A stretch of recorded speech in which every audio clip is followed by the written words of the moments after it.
How is the campaign going for you? It's going well. I think it's not for how is it going for me, it's how it's going for the public, and are they getting the ideas, the solutions that I'm, laying out. I think, in general, what I would say is, look, 4 years ago, the city came to a kind of what I would call a crossroads. It couldn't keep doing what it was doing and expecting a different result.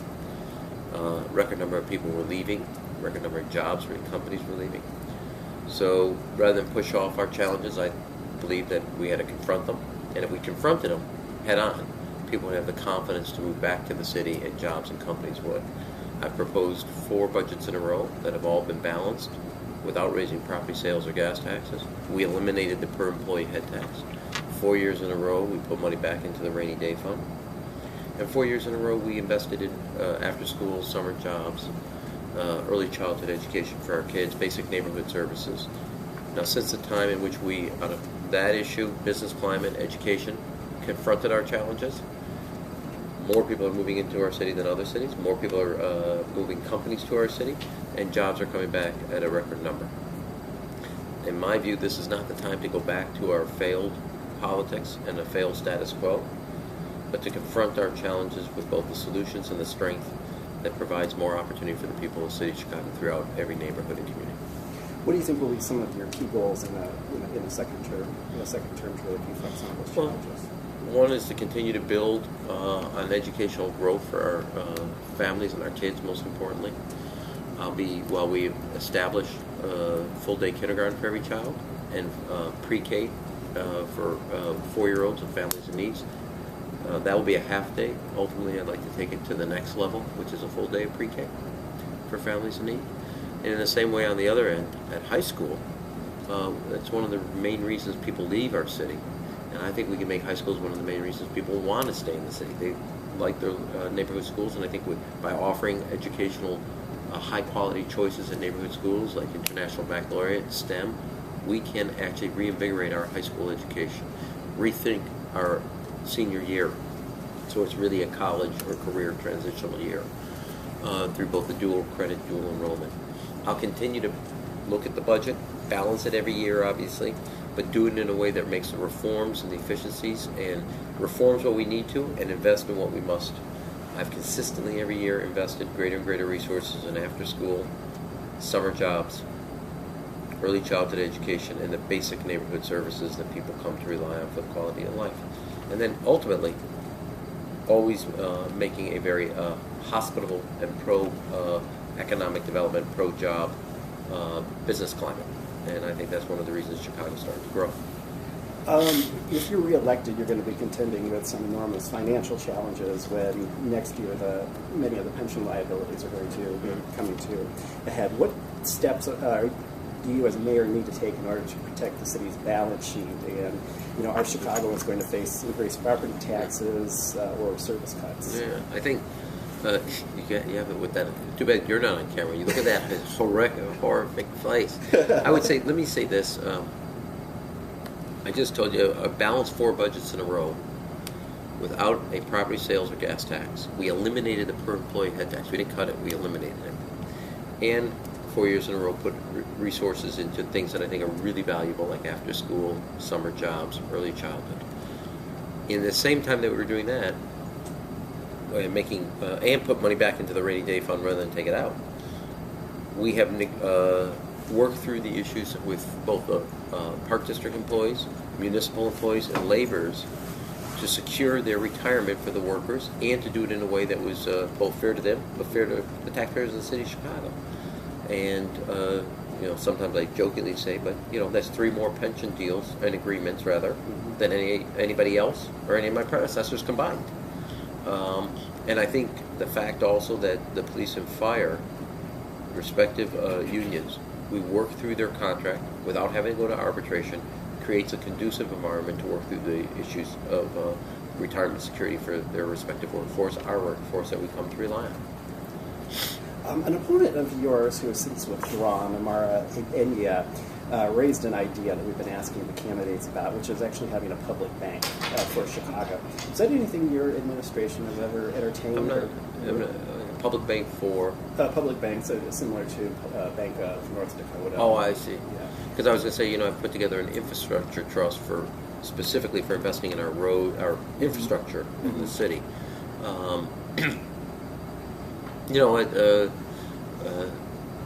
Some people have talked about a land bank.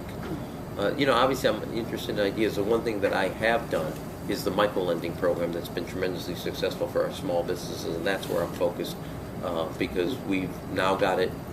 It's a unique I think we're the only city that set up a micro-lending. Mm-hmm. We've helped create hundreds of jobs off of it. It's now self-sustaining.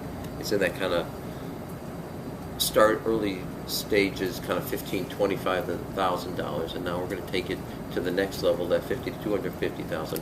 Kind of that space where banks are not lending, but small businesses to kind of go from this stage to the next need that kind of, I wouldn't call it bridge financing. It always gets confused. But that's so.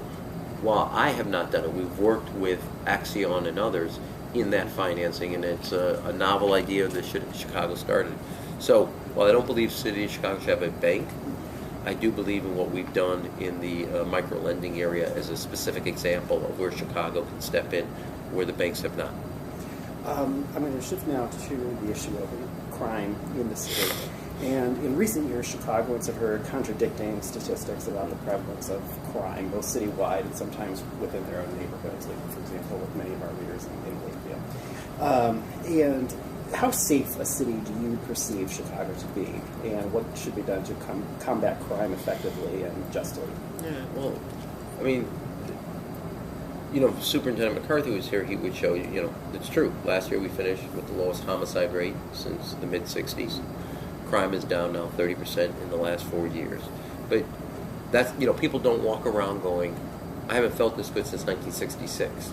Okay? Well, what the data you can't take away is that we're making progress. Now what we have to say is, okay, what is working, what's not working? I fundamentally believe in putting more police on the street, getting kids, guns, and drugs off the street, and investing in those areas because they're essential for safety in all parts of the city. Now, I understand, as you just said, many of your readers live in parts of the city. Mm-hmm. But my job as mayor is to work for the whole city. Homicides aren't the same. Robberies aren't the same throughout the city. So we've taken officers from behind this desk and applied them through Operation Impact to also support Operation Impact, where we saturate, put more officers on bicycles, more officers walking the beat, to give the communities most affected by gun violence a greater police presence. We've also, as I told you, dramatically increased by about 40% our after school and by 60% our summer jobs. We've gone from 14,000 kids to 24,000 kids in summer jobs. It gives kids, during both the after school hours, the summer days, a safe place to do the most important thing, which is to learn, whether it's through sports, through arts, or through academic, scientific activities. Now, the hardest challenge we have, but it's not unique. When the court threw out Chicago's gun laws, I aggressively moved and now have landmark city gun laws. But we're not an island, given where the guns are flowing in from surrounding areas. So we have to work with Springfield and Washington in passing comprehensive gun control legislation. I was President Clinton's point person on passing the Brady Bill and the assault weapon ban. And we need that type of effort to make sure that our guns are guns are not flowing into our streets in the hands of gangbangers that are literally affecting parts of our city in a way that gun violence is too familiar for our children.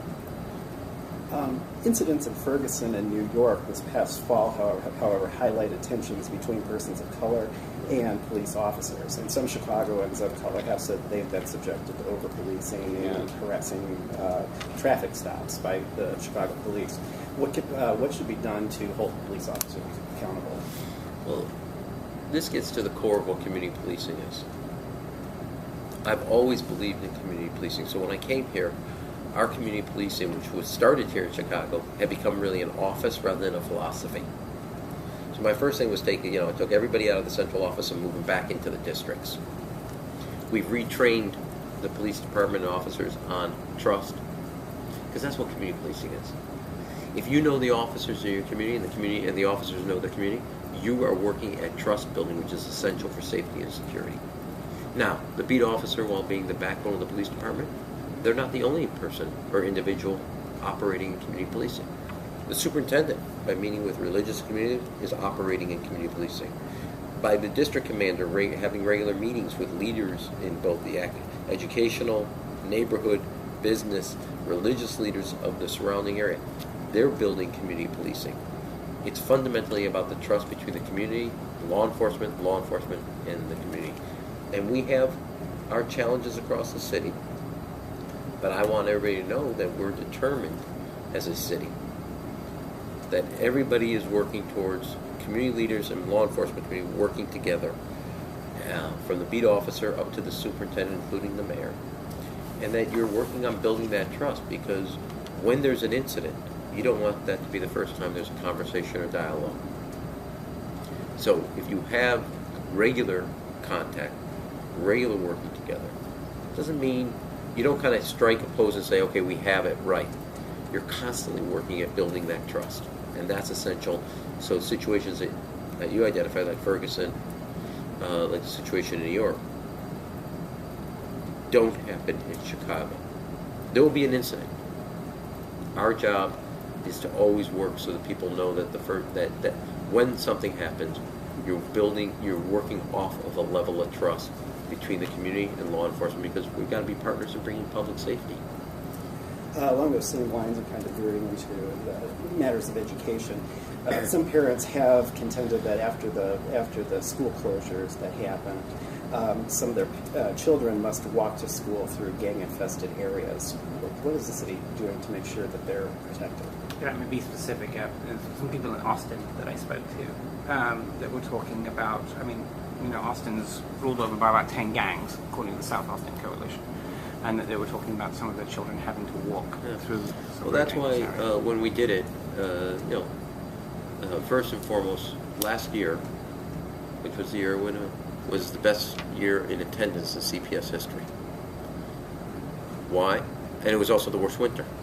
The best attendance to our public schools in the worst winter in the year in which we had the school actions.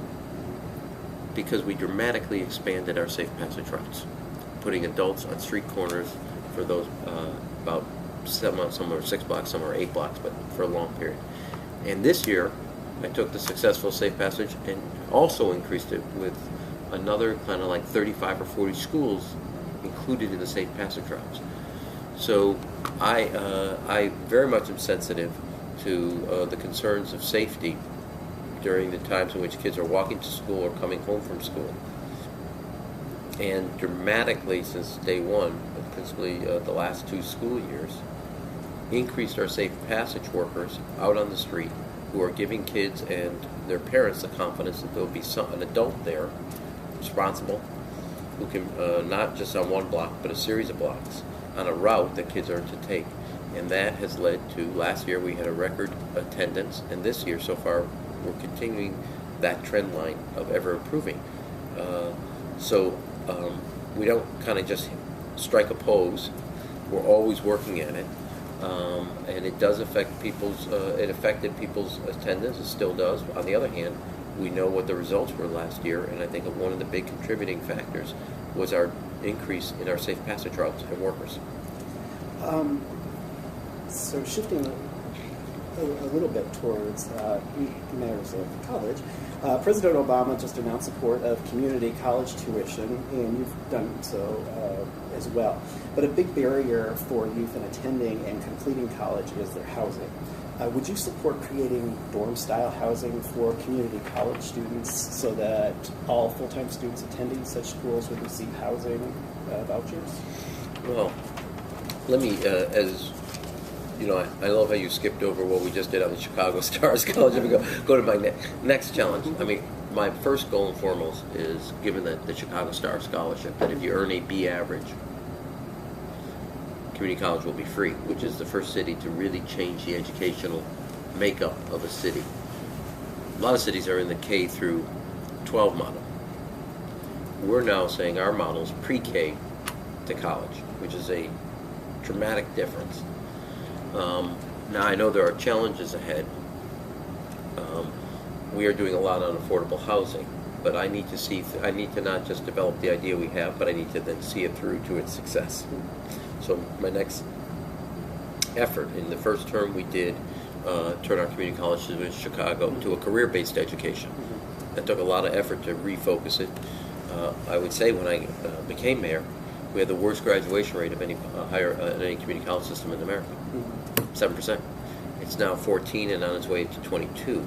And a lot of that had to do with focusing the schools on very specific industries and then making sure that kids were educated and trained for the most promising jobs in those fields.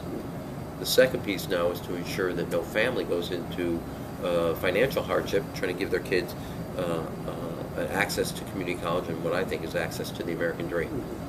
So before I take on that, I need to execute what I've laid out. And I'm not saying that housing's not an issue, I fully accept that, but I don't want to get my eye off of the ball of what we've just put together, which is landmark.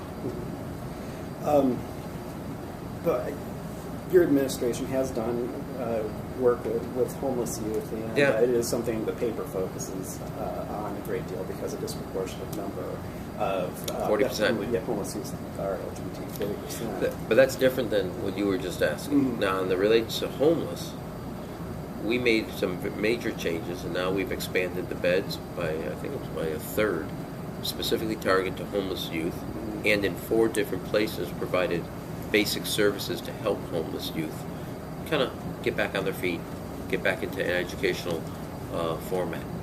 That's distinct, though, from talking about housing for community college. Okay. Would you be in favor of opening schools to more hours of service, including opening early for use of showers and staying open year-round for use of lockers, perhaps opening them overnight during winter months for homeless?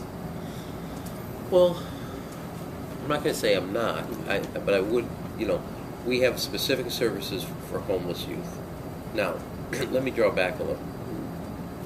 This coming year, because of the budget we just passed, we're actually providing, eliminating homelessness among veterans. We've expanded services to homeless youth. And I work with Evelyn Diaz and John, her deputy, in developing strategies targeting areas of our homeless population so we make real progress. Before I would say yes to what I want to do at our schools, I would rather work with service providers, see where we are, what progress. My main goal is to make sure that what I pledge that we see through, which is by December next year, or by January next year, there are no homeless veterans in the city of Chicago. Evelyn then is working through with a network of providers as well as those who focus specifically on homeless issues. What is the next population we're going to make major gains on, and how do we target them? What are the resources we need to do it? What work have you done and will you do surrounding immigration issues, and in particular with undocumented immigrants? Well, I know we're going through a lot of issues, kind of rapid fire here, but I think one of the main things beyond what we've done, I helped pass the DREAM Act here in the state, got our driver's license for immigrants, provided making sure that in every neighborhood library there's what we call a citizenship corner to help folks. We made the Chicago Star available to to undocumented, which makes it unique. Because I think parents brought them, come here, they have their kids, etc. We want that sacrifice, that struggle, but we don't want education or further education inhibited for the kids. And I continue to want Chicago to be the most immigrant-friendly city, which is why Congressman Gutierrez and I have worked on different policies for the city. And fundamentally, while we can do what we can do as a city, and we're going to do it, our main effort is to make sure that the President's executive order, that families are enrolled in this historic opportunity. Mr. Mayor, if I may add to that, you could obviously do whatever you want. Thank you. A lot of the undocumented immigrants that I spoke to in a piece that I've been doing about LGBTQ immigrants, we talk about living in fear. Fear of ICE breaking down their doors. A lot of the aldermen that I spoke to, both incumbents and candidates, have said yes. Well, certainly the incumbents have said, well, in primarily Hispanic communities, have said that these undocumented people don't come into their offices for fear that ICE are going to break down their doors. I know it's a federal issue, but is there anything that you would tell undocumented immigrants? You would a message to them about how to live their lives? Well, here's how we have, in my view, given the President's executive order, a unique opportunity to take advantage of this change. I would say it is a change in the law at one level. It's not a new law, but it's a change in resource and how the federal government deals with our immigration laws. I want Chicago to lead the country, which is why both in the past as well as in the not too distant future, Congressman Gutierrez and I are going to be doing another effort in signing individuals as well as families up. The city, by executive order when I came, used to be a sanctuary city just by mayoral executive order. I passed an ordinance in the city council. That's now the policy of the city of Chicago. And it clearly gives them a different indication of how we as a city treat immigrants, regardless of their status. And I think that that's the clearest sign to come from the shadows into pursuing your work, your lifestyle, how you want to live, because our city welcomes people of all types to the city. What do you perceive as being the biggest challenges facing LGBT Chicagoans right now, from your perspective? Well, I do, at one level, before we get to there are challenges. I don't think we should forget the gains we've made in just, dealing with both hate crimes legislation, marriage equality, repealing Don't Ask, Don't Tell. There are other issues like bullying that are ahead, and also respecting. I'm also pleased that the court is now going to take up marriage equality, and while we as a state have done it, the clearest sign ahead of us is to make sure that when the court interprets it, that's now the policy. That's now the law of the land, and I think we should kind of get. I don't mean to use a sports metaphor, but we should get to the 10-yard line and not finish the battle, because the court decision will not change Illinois or Chicago, but it may change if people get married here, how they feel when they move as a couple to another state, depending on where they move. And so we want it to be clear throughout the country and a clear policy, unambiguous. As it relates to the quality of life and issues specifically to the city, we want to always constantly communicate as it relates to our youth. That's both on the homeless front that you've talked about, in our schools where kids are constantly respected regardless of their sexual orientation, that our diversity is held up as a sign of strength. Though that's also true, as I would say, making sure that our police department works with community and understands their individual issues and does it from a position of respect, both from a law enforcement community working with the gay and lesbian, transgender community, and knowing that there's a trust between the police department or the law enforcement community and the community as a whole. Those are the areas I would focus on. Maybe if I could get some comment from you on the expansion of the police profiling law to cover transgender individuals, which was last week. And specifically, can you speak to any training measures that will be in place for not only CPD recruits and officers, but Cook County correctional staff? That's not Cook County. You got to do another interview with somebody else. As it relates to us, we've done as a city. We've put our entire police department. I think I'm doing this.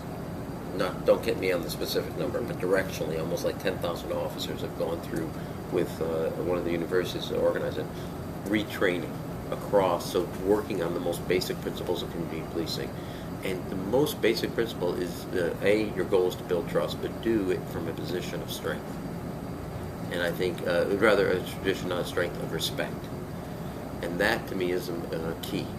And so whether it's dealing with individuals of color, individuals with sexual orientation, that you respect the community you're responsible to, and understand that your goal is not to just enforce the law, but to build a level of trust between the individuals who make up that community and the police department. Mr. Mayor, the transgender women of color in particular that I've spoken to over the past year have detailed horrific cases of abuse by CPD officers that have come from profiling them as sex workers, this, that, and the other. Walking while trans has become rather I want to make sure I heard you right. Transgender women of color. Correct. Okay. And a lot of them feel like making complaints, this, that, and the other, would be fairly useless because they feel as transgender women of color, no one's going to take them seriously. This leads to accountability. What measures are in place for CPD accountability, especially for women like this who feel so disenfranchised? Yeah. Well, Chicago's unique, and a lot of people are looking at our model of our independent, the police board, and IPRA, which obviously investigates any actions related to the police. Now that sometimes is merely about if there's a shooting, it immediately goes to IPRA board, and that's not what you're specifically talking about, but you're talking about isolation in the sense of how they're dealt on a case-by-case basis. And so there is accountability in the police department, and it's not just, again, I want to be clear, it's something you work towards all the time. And so if there's individual cases or any type of, I don't want to just say individual cases, also if there's a trend, that needs to be brought directly to the police department, and whether it's to the district commander where that happens, because they know how we want to, as a city, interact with the community. And you can't have people feeling safe if they feel the public safety, and officers responsible for public safety are not to be trusted. You can't build safety. Safety is something you build together with the community. And so if individuals have been targeted because of their sexual orientation, or transgender community and women of color specifically, that needs to be brought forward so we can make sure there's a change in both attitude, culture, enforcement, and hold anybody accountable if they've done anything that does not adhere to the policy of the police department. A disproportionate. So, I mean, I just want to say, it's hard for me to react to a generic without knowing something specific, but my call is that nobody should fear coming forward, because the philosophy is respect that we're building and the trust we're building. Transgender persons, there are a disproportionate number of transgender persons who live in poverty. 90%. 90%. You didn't know that, I did you? And what more can the city do to help them get ahead? What kind of resources can they put behind them? Well, my general attitude and philosophy is one of the reasons I'm proud that the city led the effort in raising the minimum wage. And so, as a philosophical approach, I've always been for the raising the minimum wage, which is why I have done what I did both in my days in Congress when it was last raised at the federal level, why I did what I did when I worked for President Clinton the last time, this time prior to that it was raised, and why I was proud that the city of Chicago led the effort to raise the minimum wage to $13. I think if people work, they should not either be in poverty or raise a child in poverty. In addition to the minimum wage, not only in my time at the federal level, expanding dramatically the earned income tax credit, but doing it also here with Governor Quinn and expanding it here at the state level. Because that ensures, and also specifically for families with children, that if you work, no child's raised in poverty.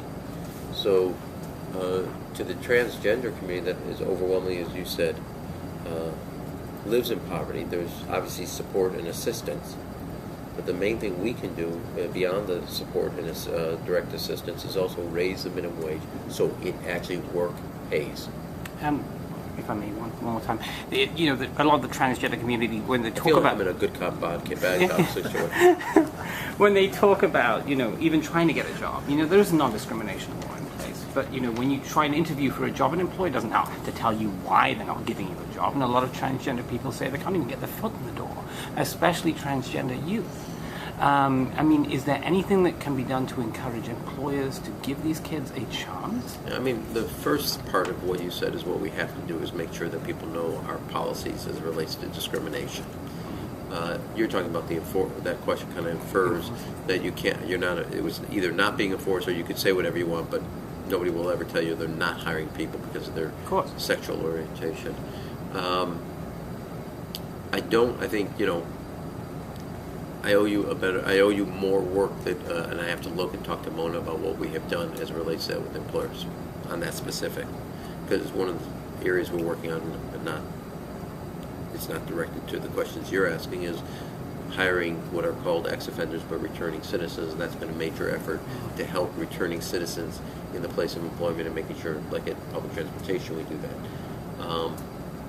I want to make sure that we're doing everything in our power to be clear about the policies of the city as it relates to discrimination, which is not allowed. What resources will the city use to stem and reverse the number of HIV infections, which are still a serious problem here, and especially among young gay men of color? Well, I think you know this, but let me reiterate.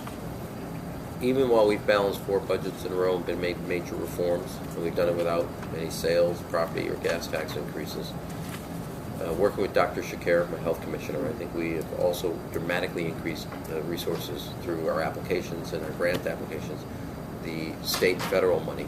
So the city of Chicago actually is putting totally more resources towards that effort, and I'm going to continue to do that. And as we look for the next health commissioner, they're going to be a key part of making sure that we keep up the work that Dr. Shakir and I did in seeking greater resources from the federal government and the state government, specifically in the HIV area and AIDS.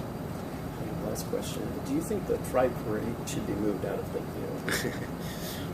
Well, that's not for the mayor to decide. I think what it is, like all issues, I'll work with the community so we can have both a parade people can be proud of, and that it respects the diversity of the city. But I'm not going to say where it should go. But in my tenure, the route was slightly changed. And I will continue to work with the leaders of the gay community if they want to change it, where, how, etc. But I want it to go on so all parts of the city can embrace a community that's significant in the city that contributes to a city that, in my view, represents a diversity not just of immigrants, but people of all orientation. Anything else you'd like to add? No. That's it. Thank you. Okay.